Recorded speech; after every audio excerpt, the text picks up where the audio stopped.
I remember since when I was a kid, my father used to tell me always that I should study hard, get good grades, and find a good job. And that's not only my story, but that's most probably yours as well, and the 99% of people who are going to watch this video. When I saw this picture first time, I laughed and I considered it as a joke, since I'm an A student myself and definitely I want to be on the bottom of the right side. But later, after reading the book Why A Students Work for C Students, I was convinced that this picture actually makes a lot of sense. If you look at A students, either in school or university, they came mostly from families whose parents are employees or specialists like doctors, lawyers, and engineers. And the children in most of the cases are going to follow the footsteps of their parents and eventually become doctors, lawyers, and engineers. Let me tell you what's wrong with that. If you're earning $200,000 as a doctor or an engineer, half of your salary goes to taxes. And then after paying for your mortgage, car, and credit card, I guess you'll end up with few pennies in your pocket. You must be out of your mind if you think that you're rich. And that's the problem with the employees or self-employed, because they are paying most of the taxes, especially self-employed. Up to 60% of their salary goes to taxes. On the other side, these people pay the lowest in taxes and even sometimes 0%. These are business owners or the investors. They are not A-grade students. They are not getting A for all of these subjects, but they are financially smart. What does that mean?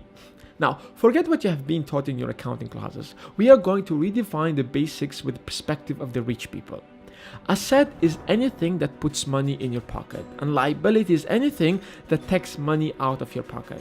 So if you're an A student, probably you're thinking that your house is an asset because that's what the school taught you, and since you're an A student, you have mastered it in that way. But in reality, it's not, because it takes money out of your pocket. You have to pay taxes on it every year, insurance, and other expenses. But if you rent that house out and you receive rental on it, then it's considered as an asset. So the rich do one thing. They keep increasing the assets, such as businesses, real estate, stocks, commodities, and so on. Whether they work or not, these assets continuously keep putting money in their pocket. And so the rich don't work for money because money equals time and time is limited.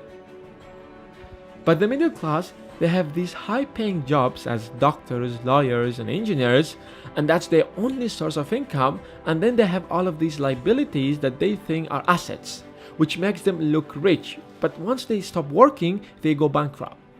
And the poor only have expenses. There is absolutely no problem if you start with a job and slowly but continuously work toward moving to the other side. I understand, especially when you graduate, you want to move to a new house, get a new car, but in that way you will keep getting liabilities and will never get rich. But putting money in this box is risky. There is a probability of losing your money, and here's the difference between the A student and the C.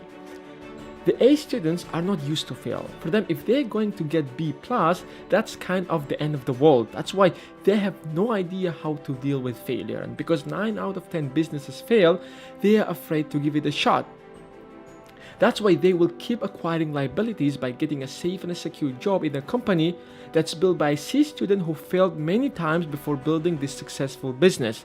And that's how A students work for C students. So when your parents tell you that go to school, study hard, get a good job, they're basically telling you that study hard that you can work for a C student who failed a couple of times and get paid some pennies for that. They're not telling you that because they don't like you. They're telling you that because that's how the poor and the middle class think. You never get rich fast. You fail many times, you try again and you fail again, and you keep trying in different ways until you get there. And understanding this concept can be your first step to do that.